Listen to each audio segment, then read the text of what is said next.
Downplay. Wanking. One of the most annoying things I have seen in power scaling, and due to the new wave of power scaling increasing due to anime's popularity increasing, it has gotten a lot worse than it was in the Google Plus days.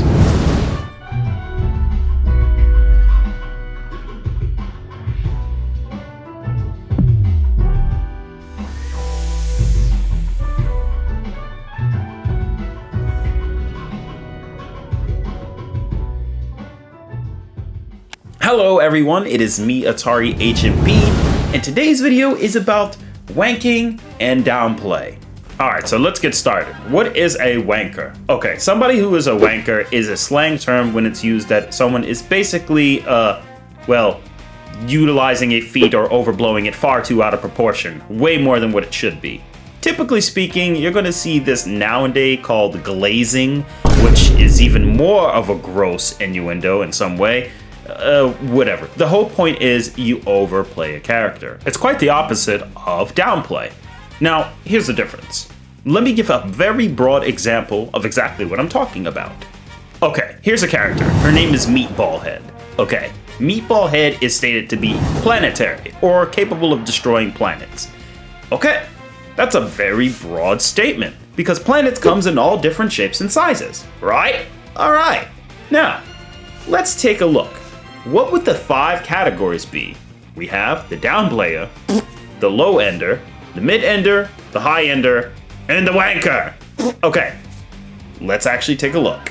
You see, a low ball would assume, okay, maybe on the low ball end, it's safe to say, maybe they're able to destroy a planet like, Pluto, maybe Mercury. Planets that aren't super large. A mid-end would say, safe to say they can destroy medium base-sized planets. I would assume Earth and Mars would be in that discussion, and perhaps even though they're a little bit bigger, maybe you can kind of fit Neptune into that argument. Whereas the high-end is, maybe they can destroy a planet like, I would say Jupiter, Saturn, any planet as a highball, right? Now, here's the difference. Okay, now someone who quote-unquote wanks the character would say something along the lines of, planet comes from the Latin term planeta, and as a celestial body, that technically includes stars. Yup, stars.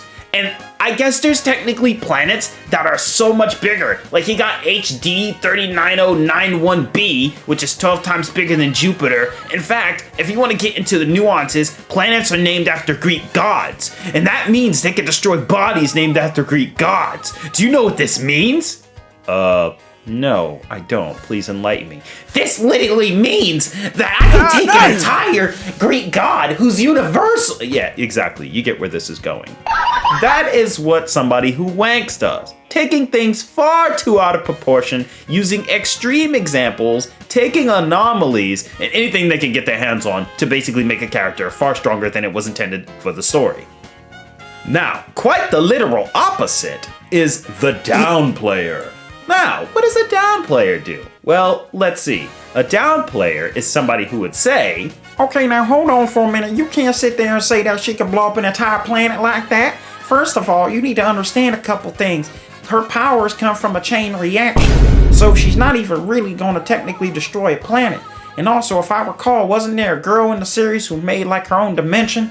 I mean, that dimension was only the size of what they call an island. So planets, if dimensions are the size of an island, then a planet, imagine how small that can be. In fact, she has like little orbs in her rooms or something like that. So that means a planet could be further to that. What the fuck was that? Yeah, whatever.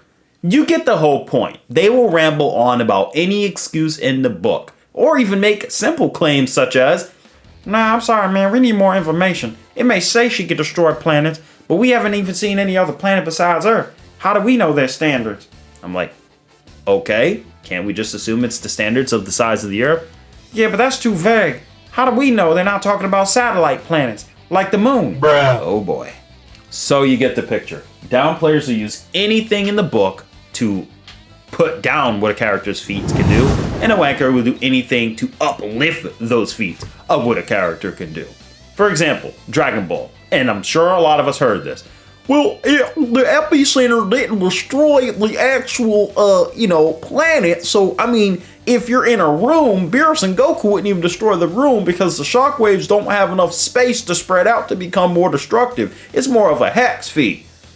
But they produced the shockwaves. Even the narrator said it. And if anything, that was due to Goku losing control. Oh, I don't see it, man. I mean, that's just inconsistent. They fight later on. They're not destroying that. It's key control and plot-induced convenience. The plot induces this level of convenience because they don't want everything to be destroyed with every punch. Even though logically they can, we wouldn't have much of a story, would we?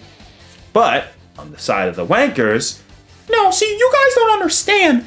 Dragon Ball follows Yama Buddhism. Yama Buddhism has a structure of different universal hierarchies. When you go into the deep etymological standards and understanding and definitions in religious texts, you would understand that it's possible that due to Sun Wukong being as strong as he was in the original Journey to the West, and how strong Sun Wukong is when he reaches true Nirvana, Goku was based on him. So that means Goku can scale to him, which means that Goku is now literally dimensionless because he reaches a true state of Buddhism at some point. So guess what? Goku should be tiered at least outerversal. It makes sense, doesn't it? I mean, look at it. Okay, so he's beyond the concept of time. Exactly. So why is he still age? He can have a 3D body and outerversal powers. Maybe he can have a 3D body and affect an outerverse, but then again, an outerverse is beyond the concept of dimensions, and yeah, it just seems a little bit weird because Dragon Ball doesn't really structure itself around such a phenomenon. Okay, let's just be honest. The term outerversal has lost its meaning long ago. And I'm not going to talk about it in this video because this video is getting long enough as it is, right?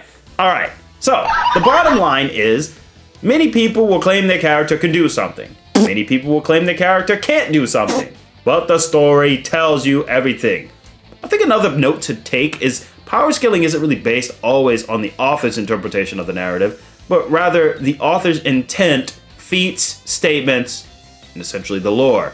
As long as everything is consistently adding up to a specific assessment, I think it's fine to take that into consideration.